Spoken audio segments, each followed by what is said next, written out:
بسم الله الرحمن الرحيم والصلاة والسلام على أشرف الأنبياء والمرسلين نبينا محمد وعلى آله وصحبه أجمعين.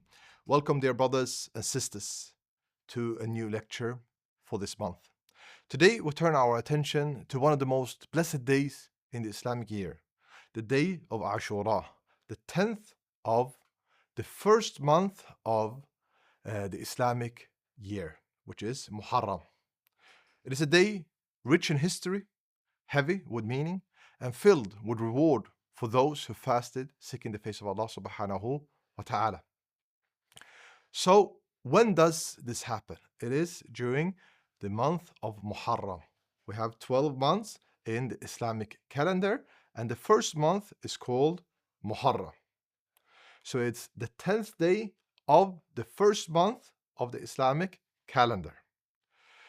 It is the very first major occasion of worship during the new Hijrah year. So, as an example, Ramadan is during the 9th month. It's the 9th month in the calendar.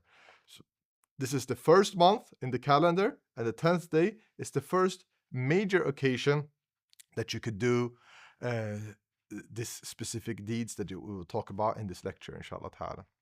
And it has an incredible history that goes thousands of years back to Musa alayhi salam and Bani Israel that I will mention. The Prophet sallallahu alaihi wasallam, he fasted it in when he came to Medina, and this has been a very specific day that he used to honor during the year.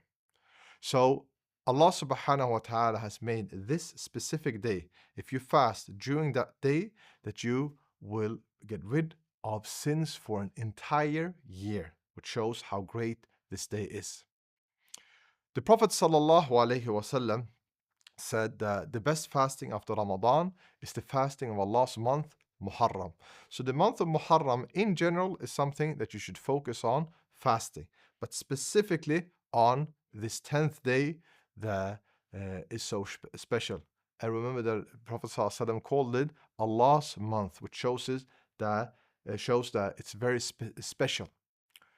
So Allah subhanahu wa ta'ala has placed this single day as a reward so vast that it should make every believer eager to seize the opportunity. The Prophet sallallahu alaihi wasallam described the virtue of Ashura in clear and beautiful words, that you will be forgiven for the sins that you have done for the last year. So just think about it. During a year, more than 300 days, how many sins have we done? How many bad acts have we done? But if you do it for the sake of Allah subhanahu wa ta'ala, you will be forgiven for your previous sins. That has been mentioned in hadith of Abu Qatada, that the Prophet sallallahu alaihi wasallam was asked about fasting during that specific day, and he said that you will be forgiven for the sins of the past year. This does not mean the greater sins. So in Islam, we have two different forms of sins. We have the greater sins, like murdering, stealing, and so on. And then we have the lesser sins, the kind of things that a person does in the normal day that can happen from here to there and so on. This is something that will be forgiven for you if you fast on that specific day. Of course, this day, during this period of the Islamic calendar, happens during the summer. So the Islamic calendar changes from time to time, takes over 30 years, then it goes around the whole year. But now, in these days, it will happen during the summer, which can be quite hard for people that lives in the northern parts of Europe or in the USA and so on. It will be very long days. And for people living in the Middle East, it will be very hot days because it will be during the summer. But still, if you do it for the sake of Allah subhanahu wa ta'ala, you stand the hunger, you stand the thirst, you continue to do it for the sake of Allah subhanahu wa ta'ala, you have the chance to be forgiven for your previous sins for a whole year. So, what is special with this specific day? Ashura means 10th. The word Ashura means 10th, so the 10th of Muharram. What happened during that specific day? It was a great victory that happened for Musa alayhi salam, Moses, and Bani Israel, the people that was together with Moses. They, Bani Israel, were living in Egypt, and they were taken as slaves in by Pharaoh and his people. So they were torturing them, they were killing their sons, and they let their daughters be alive. So they lived during very, very harsh conditions. But then Allah subhanahu wa ta'ala made it possible for them to flee from Egypt. So it has been mentioned in a hadith by Ibn Abbas that the Prophet sallallahu alaihi wasallam came to Medina and he found the Jews fasting the day of Ashura. He asked them, "What is this day that you fast?" They say, "This is a great day. Allah saved Musa and his people on it and drowned Fir'aun and his people. So Musa fasted it in gratitude, and we fasted." The Prophet ﷺ then said to the Jews, "We have more rights to Musa than you." So he fasted it and he commanded that it should be fasted. And this shows us that Islam is a continuation of the message of all prophets. The Prophet Muhammad ﷺ honored Musa and he honored the Torah that he came with, the book that he came with. And he honored the great victory that Allah subhanahu wa ta'ala granted them because the prophets were brothers in faith. So our religion shows the unity not only amongst the Muslim Ummah today, but also amongst those who lived in accordance to Islam, which is submission to Allah subhanahu wa ta'ala throughout the ages. And it also shows us that we should be grateful to Allah subhanahu wa ta'ala when He saves His messenger and also when He saves His chosen people, the people that were true believers in those days. So we do this as a form of gratitude and that we are grateful to Allah subhanahu wa ta'ala for what Allah Azza wa Jal did for Musa alayhi salam and Bani Israel in those days. So this shows us the importance of being grateful and that some forms of actions and deeds that we do are based on gratitude to Allah subhanahu wa ta'ala. We can read about the story of Musa alayhi salam in many verses of the Quran. Actually, there is no prophet that has been mentioned so many times in the Quran as Musa alayhi salam. Prophet Muhammad sallallahu alaihi wasallam has been mentioned much less in the Quran than Musa alayhi salam. And one of the stories that have been mentioned more than one time in the Quran is that Allah subhanahu wa ta'ala saved the children of Israel together with Musa against Fir'aun.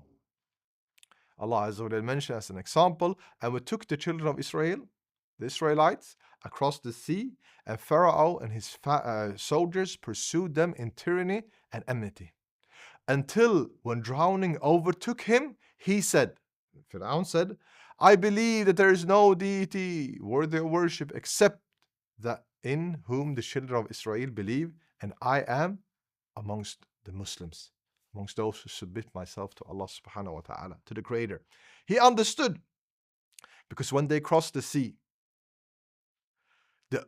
was open for them. This is a miracle. So he went after them in the sea that was open, and then the sea came over him. And when he was about to drown, he said these things that Allah subhanahu wa ta'ala mentions here. So this makes us remember the divine intervention that was so powerful that even that tyrant, in his final moment, acknowledged the truth. And we can see here that Fir'aun, deep inside of himself, he understood the truth. Even when Musa alayhi salam was calling him to the truth, he could understand it. But he had so much pride. He thought so much about himself. And he even said that, "Ana rabbukum al-a'la," I am your highest Lord. But deep inside of him, he knew that he was wrong. And when he was about to die, he admitted that. But it did not help him. And he will be punished in the next life that has been mentioned in many other verses of the Quran and the Sunnah of the Prophet sallallahu alaihi wasallam. So we can see that the Prophet ﷺ mentioned that we should fast during Ashura. But the Prophet ﷺ also mentioned in the end of his life that we should fast another day too. So we should fast the 9th day together with the 10th day. And this addition was to distinguish Muslims from Jews. And this is something that is important in Islam, that Islam stays as a distinguished religion. So if people of other faiths do something specific for their religion, we as Muslims should do things that differ from them a bit. So when they fast the 10th, we should also fast the 9th. It's okay if you only fast the 10th, that's allowed. But if you can fast the 9th together with it, it's much better. And this is something that the Prophet ﷺ ordered his people to do. And he said that if I live until the next year, I shall fast the 9th. This is something that the Prophet ﷺ said to his companions. So this shows us the importance of having a true Islamic identity, a specific Islamic identity. So the Prophet ﷺ told us that we should focus on doing what is correct here and doing what Musa alayhi salam did and what the people after him did, but we should do it in our specific way for the sake of Allah subhanahu wa ta'ala. So what should you do if you fast the 9th and the 10th? You prepare your suhoor just as when you're fasting during Ramadan. You eat your suhoor before Fajr comes in. You could eat it with dates and water, which give you barakah, blessings, but also if you want to eat something else, and you have the intention before Fajr that you should fast for the sake of Allah subhanahu wa ta'ala. If you have family members that are Muslims, you should encourage them to fast. If you have friends, maybe you can send them a message and to tell them that they should fast these days, so you can also have the reward for their fasting. Because the Prophet ﷺ has mentioned that whoever calls to a good act, an act of guidance, then he will have the same reward as the person who does that. So as an example, you have many different friends that are Muslims. Say to them that they should fast during the 9th, but specifically during the 10th, inshallah ta'ala. So the day of Ashura carries far more than a single act of worship. It carries lessons that shape the heart, refine the soul, and guide the believer through every season of life. Allah subhanahu wa ta'ala has placed in this day an expiation for an entire year of minor sins, opening a door of return for every Muslim. And also that we should repent to Allah subhanahu wa ta'ala, that we should ask Allah Azza wa Jal for forgiveness for our greatest sins, because this is something that takes away the smaller sins, but we should also ask Allah subhanahu wa ta'ala for tawbah and for repentance, that we do this for the sake of Allah Azza wa Jal, and that we are forgiven for the greatest sins too. And also, something that we should remember during these days is that Allah subhanahu wa ta'ala will aid his believers, even if they are oppressed. We can see in many different countries today that Muslims are being oppressed for the sake of Allah Azza wa Jal. And we can remember during this day that this is something that happened to the former nations too. This is something that happened to the former nations too. Bani Israel went through it, but Allah subhanahu wa ta'ala saved them by the will of Allah Azza wa Jal. So this is something that we could remember during the day of Ashura, what happened during that specific year. And also something that we can reflect upon is the specific identity of the Muslim Ummah, that we should differ from the other nations by fasting another day.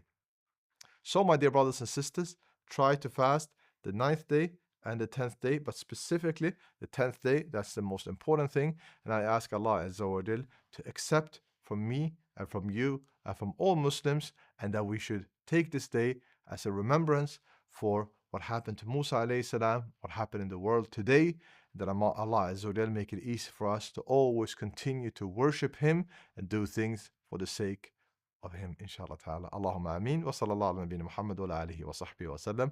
Wassalamu alaikum wa rahmatullahi wa barakatuh.